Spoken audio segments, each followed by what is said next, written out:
Nah, berikutlah soal analisis korelasi atau hubungan. Nah, ini pertanyaan yang akan dibahas di slide selanjutnya.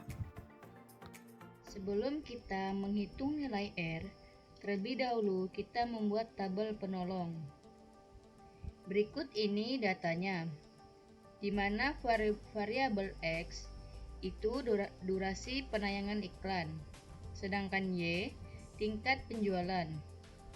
Nah, untuk menghitung nilai X kuadrat 2, itu dengan cara nilai X dikuadratkan 2. Itu dengan cara seperti ini. Kita klik sama dengan, kita klik nilai yang ingin kita kuadratkan, kemudian kita tekan Shift dengan angka 6 di keyboard secara bersamaan. Kemudian kita klik 2, lalu Enter. Kemudian kita turunkan. Untuk hasil nilai Y kuadrat 2, itu nilai Y dikuadratkan 2. Caranya sama dengan nilai dari X kuadrat 2.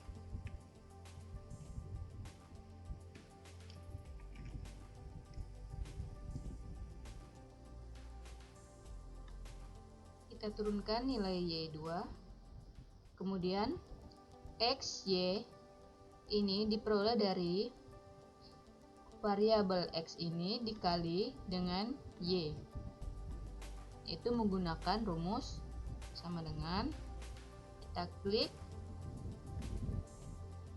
X-nya, kemudian kita tekan Shift, angka 8 secara bersamaan, terus kita klik Y, lalu Enter.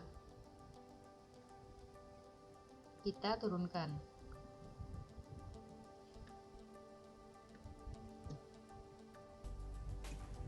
Kemudian semua nilai ini kita jumlahkan. Bisa menggunakan dengan rumus sama dengan sum buka kurung, lalu kita blok nilainya, tutup kurung, lalu Enter.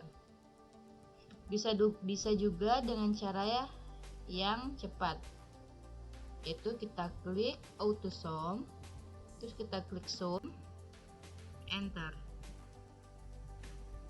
Kemudian kita tarik ke samping.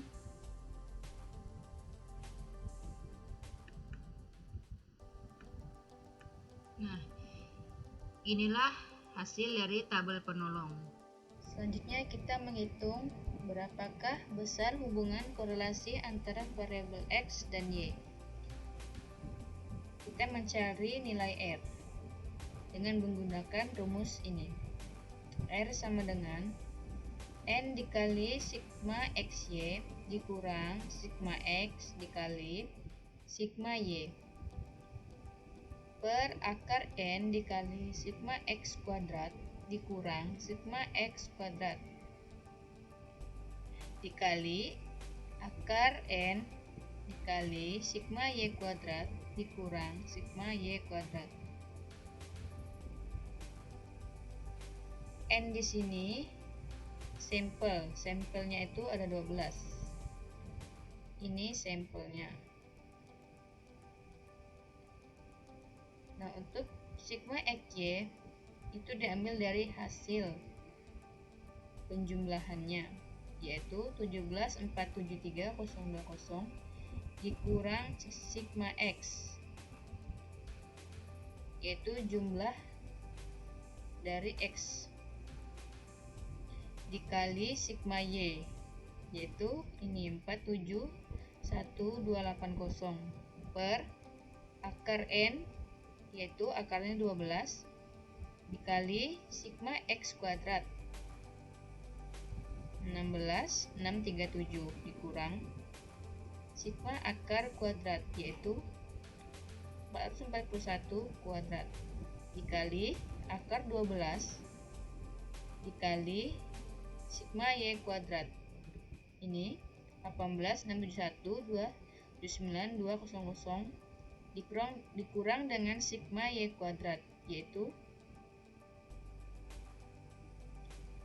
ini 471,280 kuadrat.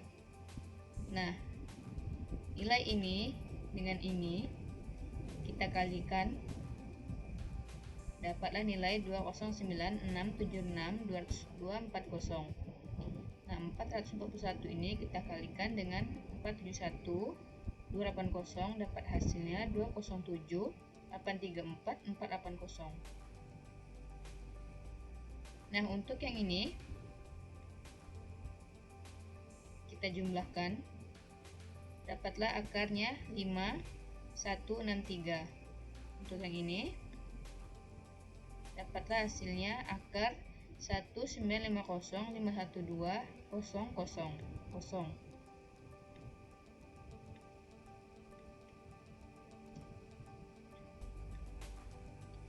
Kemudian nilai ini sama ini kita kurangkan jadi 1841760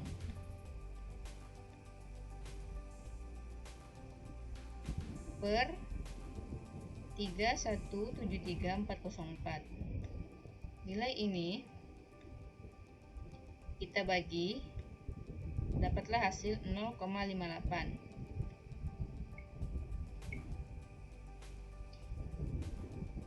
Yang dimana untuk memudahkan melakukan interpretasi mengenai kekuatan hubungan antara dua variabel, bisa kita lihat dari ini. Nah, nilai kita kan 0,58. Jadi dia termasuk ke dalam korelasi kuat. Nah, jadi hubungan antara variabel X atau durasi penayangan iklan dengan variabel Y tingkat penjualan sebesar 0,58. Artinya itu nilai korelasi sebesar ini kuat, positif. Hubungan bersifat positif artinya terjadi hubungan searah antara variabel X dan Y, yang dimana jika durasi penayangan iklan semakin lama ditayangkan, maka tingkat penjualan akan semakin meningkat. Selanjutnya kita menghitung besar sumbangan variabel X terhadap variabel Y dengan rumus KP sama dengan R kuadrat dikali 100%. Nah, tadi kan kita sudah mencari nilai R dan diperoleh nilai sebesar 0,58. Nah, nilai tersebut kita masukkan ke dalam nilai rumus ini menjadi 0,58 kuadrat dikali 100%. Peroleh 0,336 menjadi 33,6%. Nah, artinya pengaruh variabel X atau durasi penayangan iklan terhadap variabel Y tingkat penjualan sebesar 33,6%. Selanjutnya, judul penelitiannya itu adalah analisis hubungan durasi penayangan iklan dengan tingkat penjualan di PT Cipta Media tahun 2021. Untuk variabel penelitiannya, durasi penayangan iklannya itu variabel independen, bebas atau mempengaruhi. Dan untuk tingkat penjualannya itu variabel dependen, terikat atau dapat dipengaruhi. Untuk rumusan masalahnya itu, apakah ada hubungan durasi penayangan iklan dengan tingkat penjualan? Nah, untuk metode samplingnya yaitu probability sampling, yang dimana setiap individu yang terdapat dalam populasi dapat digunakan sebagai sampel. Nah, jumlah sampelnya itu ditetapkan penjualan 12 bulan.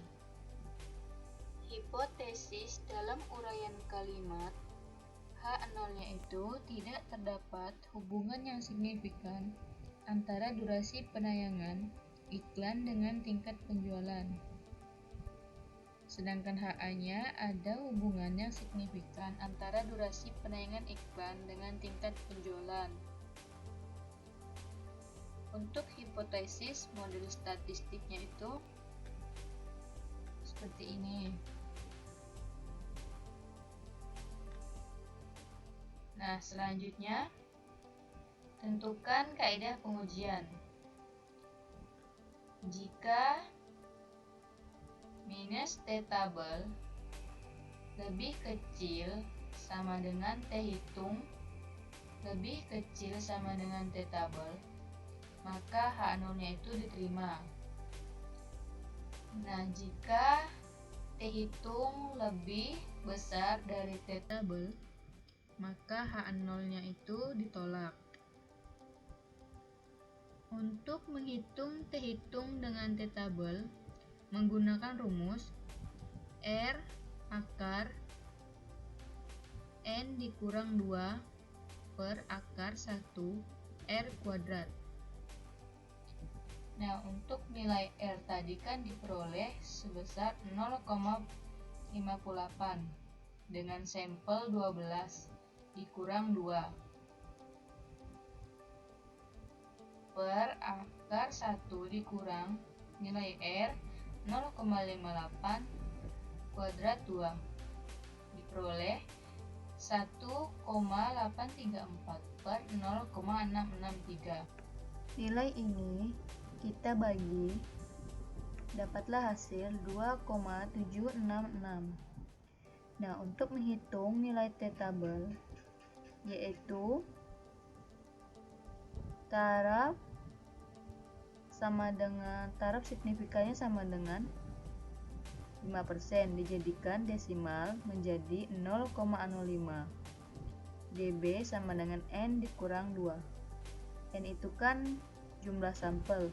Nah, jumlah sampel kita tadi kan 12. Nah, 12 dikurang 2 dapatlah 10.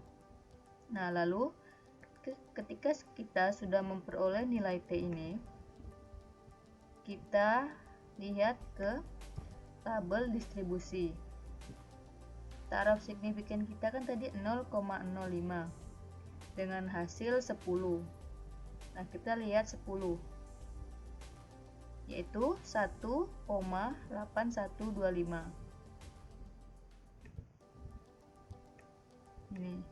Nah, jadi kesimpulannya, karena T hitung lebih besar dari T tabel atau 2,766 itu lebih besar dari 1,8125. Nah, maka H0-nya itu ditolak. Artinya, terdapat hubungan antara durasi penayangan iklan dengan tingkat penjualan. Selanjutnya itu bandingkan T tabel dan T hitung. Tujuan membandingkan T tabel dan T hitung itu adalah untuk mengetahui apakah H0 itu ditolak atau diterima berdasarkan kaidah pengujian di atas.